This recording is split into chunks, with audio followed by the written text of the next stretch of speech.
Hello and welcome to the photo editing demonstration video. Today I am filming my computer screen. I know there's probably better ways to do this, but this is what I've got for now. I am going to show you how to take a regular photo and edit it to the style that we're using for our final project.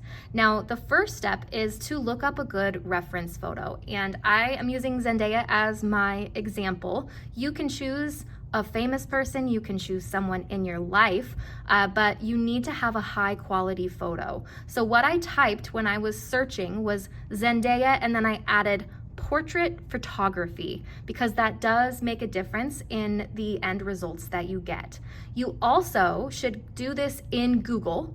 Do not use the other, I don't even know, Microsoft Edge little thing icon down here, and we want to make sure that the search engine is Google, because then we can hop over to where it says tools right here, and we're going to click size, and instead of any size, we want to change it to large so that the pixel amount is not so terrible when we edit our photos and they're not blurry and broken down into blocks. So we are going to select the size to be large. That way all of the photos that you have access to from there are going to be a much higher level of quality.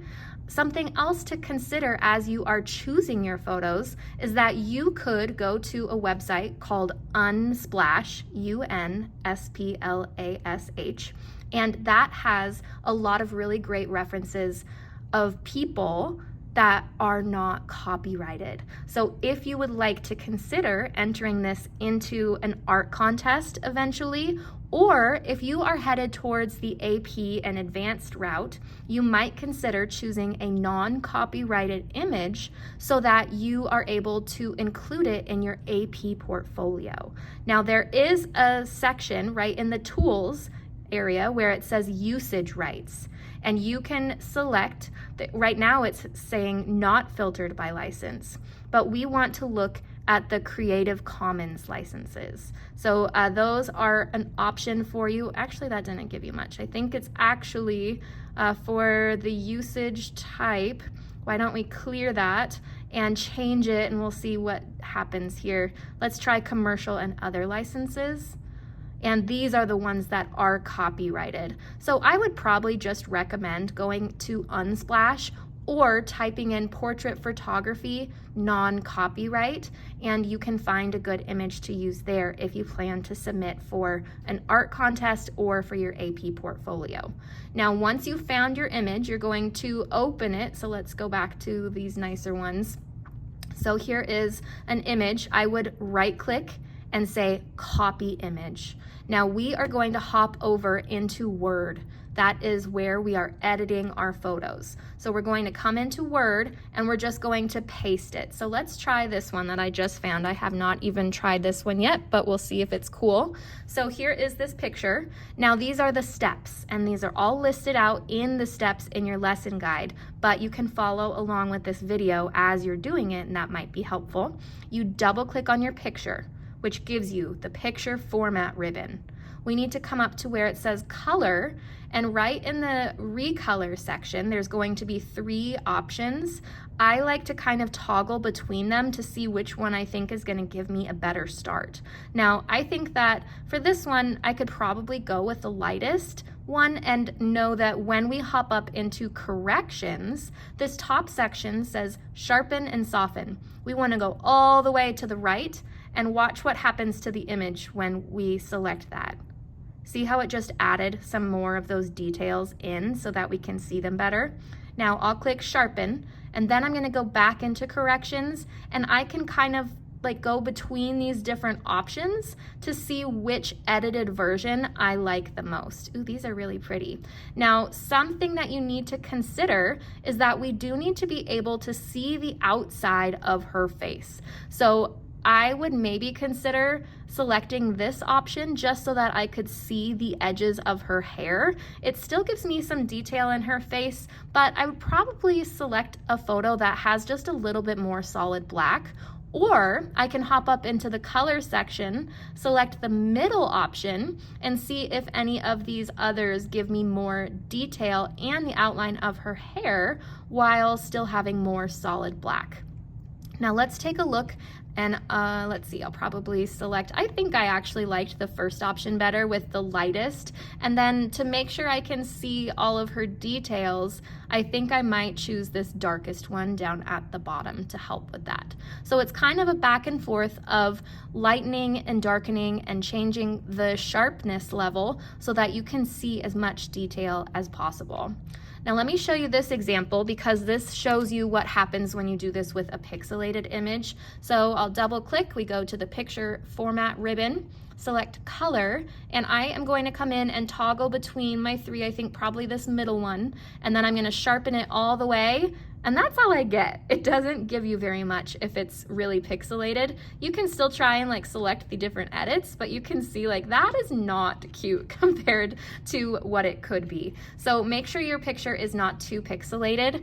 This is a different version of a pixelated image, and I just want to show you the difference in quality so that you can see why even just a little pixelation does make a big difference. So you can see the light one probably works the best for this, and then I am going to select corrections and sharpen it all the way, and I see the braid details, but I lost all of the detail in her face. And you can tell this is still cool, like you can tell that it's her, but if we look at like what it looks like when you use a high resolution photo, it is not nearly the quality that we are wanting for this design.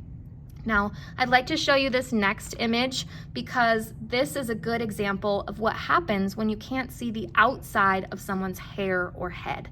Now, if I double click, go through the steps, and I select color first, toggle between these to see which one works best. And this is such a cool image. I love the photo. We're gonna sharpen it all the way.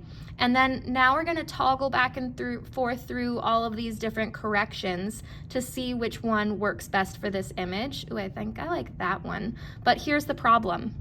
When we are painting, we are not painting on black paper. So you would need to then guess where the outside edge of her head is, which is not what I want in this image. We want it to be as specific as possible. So you need to make sure you don't have too dark of a background so that you can see where the edge of her face is. Now you could still use this image, especially because it's such a good one with all of the values. So what you can do in this case is you could zoom in or crop off the excess, and we are going to be working on paper size that is 6x9. So you have the option of kind of cropping this, and then I can double click on this picture and it tells me the height and the width right here. Now I probably would need the height more than the width to make sure that I don't have to draw the actual top of her head. That's gonna be important on this one. So I might even actually like move this in the cropping to make sure I don't have to draw the outside edge of her head,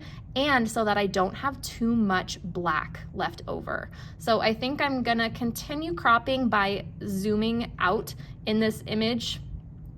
Oh gosh, I can't even reach the corner. So I can pull the corner out and I'll like make her face bigger so that it fills more of this space, and then I don't have quite so much black that I have to fill in the background. And I increased the size of the white so that more of my paint textures can show through, because if we're covering it all up with black, you will not be able to see all of the different textures you added when you were painting.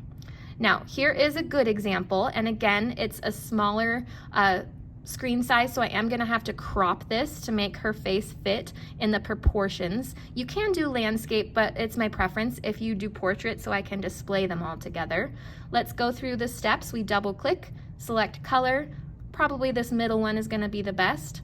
I am gonna sharpen it all the way so I can see all those details, and then I'm just gonna play around and see which of these images I like the best. I think I kind of like the moodiness of this one, and don't be afraid to have dark on the face because we are going to practice how to make that look natural. Now, here is another good example. I'd just like to show you a couple times so that you guys can see these steps. We changed the color. Now we go into corrections and sharpen. And then we're gonna toggle around and see which of these images is our favorite. I think I typically like the bottom row, middle column the most. So that is what you'll be doing. And as I was talking to you, for this one, see the size, how it's pretty small? We would try to fill our entire page with our person, but you can also play around with like the height and things here. So first of all, I can spin this. And you can change the orientation of your actual paper, but now I can click on this and I don't think I'm gonna need all of that empty space on the side. So I am just going to crop that so I can get to her face. And then I'm going to look at the height and I'm gonna put that at 9. And let's see, that actually made my picture a bit too tall so that the width, oops, I see what I did because I put the height in. I meant that for the width. So let's take that out. Now I'm gonna change this to 9. Oops, ignore that. So we are going to actually change that so that the width is 9. That's what I meant.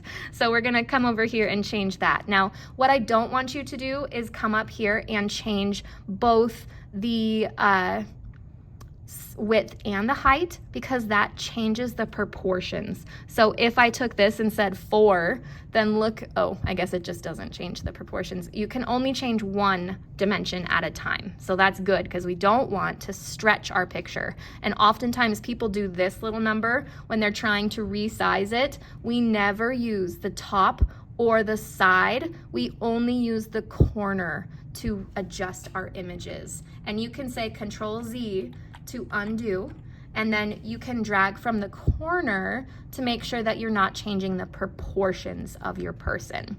Now, if you submit this on Teams, the edits will look like they have not been saved in the online version, but when I open your Word document, I will be able to see the edits. So it looks like it's not edited, but it will be, and you'll add an attachment with your Word document for me to print off for you.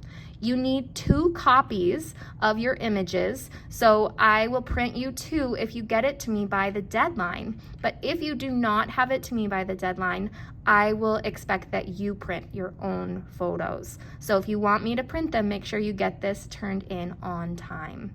I hope that that was helpful to see all of the steps of editing your photos. And like I said, there are all of the step-by-steps written out in your lesson guide that you could look at as well for help, or of course, just call me over. I am excited to see the people that you choose to edit, and the way that you choose to edit them is always so interesting. So take your time, pick people that you are really excited to draw, and it'll make a big difference. Thanks for watching.